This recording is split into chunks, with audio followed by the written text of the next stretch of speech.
All right, so I'm listening to 7 Habits of Highly Effective People, and I just had to talk about this because it was very eye-opening and light bulb moment. So it wasn't quoted exactly like this in the book, but it's basically that, from my understanding, is you really can't manage other people until you can learn to manage yourself.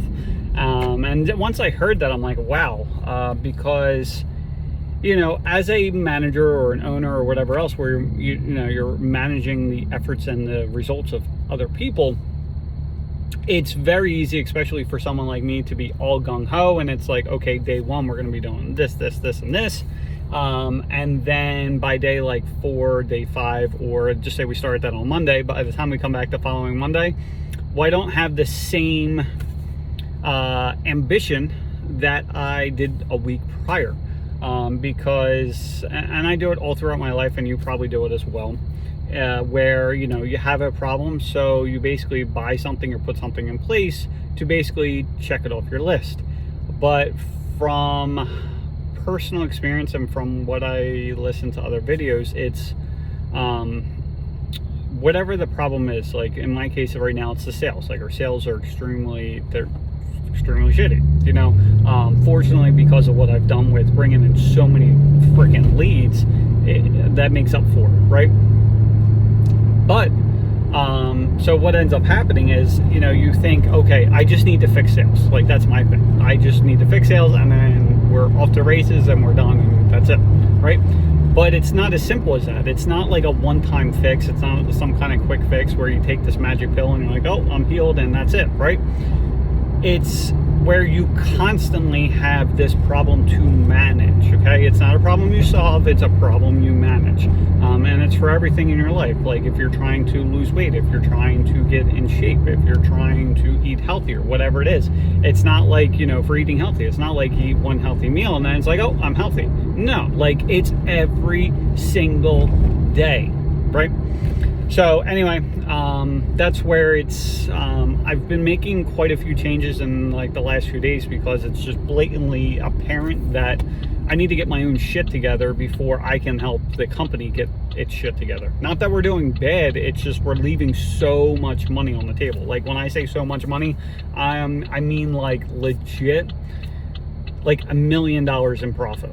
Like by next year, that I'm leaving on the table by not getting to the next level. And it's because I'm not in the level that I should be at personally, and that's why we're having these issues within the company. Again, it's not even issues within the company, it's really just money left on the table. And if I could literally just get my shit together, well, then I'm magically gonna probably have an extra $1 million that I didn't have before, just because I got my shit together. So anyway, you have to be able to manage yourself before you can manage other people, because if you're not going to be consistent with yourself, how are you possibly going to be consistent with 2, 3, 4, 5 other people? Like, it's just not going to happen.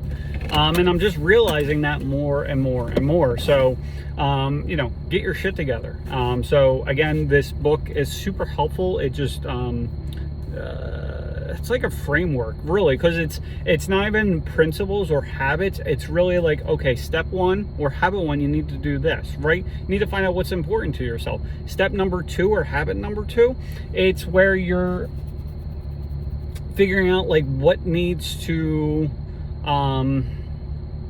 it's like where you want to be, right? Or where do you want to go to, okay? And then after you figure out, who you want to be, where you want to go, then at that point, then you can start making those steps, and the daily or weekly plans is what they suggest. So anyway, super insightful book. I knew it was insightful before. I got a lot out of it before, but like everything else, it's like you kind of get away from, like, it's like the diet, the exercise, everything else. You're following everything that you're supposed to be doing, and then it kind of like something happens, and you kind of get off track, and then it just doesn't happen anymore. So that's where, and that's why I've listened to this book numerous times at this point before I even talk on the videos a lot, is because I'm listening through the stuff, but I'm not writing down the notes that I should be having to write down, so then I can't talk the way I want to talk, right? And then if I can't teach you, it means that I haven't really learned this subject myself. So I'm keep on going over and over and over and writing better notes and trying to like distill all this information, and like I want it to be like one sheet of paper, but it might turn into like 2 or 3. But basically like 2 to 3 sheets of paper worth of information distilled down from, you know, this book. But at the end of the day, it's really, it doesn't matter what you learn, because they say, you know, knowledge is power. It's not. It's applied knowledge is power, because unless you could have all the, you know, think of the example they talked about before, not in this book, something other book, but you know, school teachers, something like that. They are, you know, very knowledgeable, but how have they applied that knowledge? If they had applied that knowledge, then they probably wouldn't be stuck making 50 grand a year, teaching students that just don't give a shit. Right? So it's nothing against teachers. There's basically 2 professions that I would never do for like $1 million a year, and that would be cops and teachers. There's just no way around it. Like, you're in a no-win situation. No matter what the hell you do, you're losing, right? So that's probably different for like college professors, stuff like that, because at least then the student is paying to be there, so then that's more important. But in my personal opinion, the college system that you see today will not be here like tomorrow.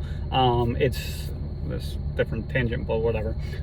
Me personally, what I see happening is like an Uber for education kind of setup, where people aren't going to go to colleges, right? Instead, they're going to pay the college professors for that particular subject, which is even more important, because the way that, you know, so-and-so, you know, teacher A can, you know, go over the class and everything else is completely different than college professor B. And college professor B might just be a better teacher in general and be able to bring out that information of that topic and really bring it to life, or really get you to understand, so you know, actually utilize that information and act upon it.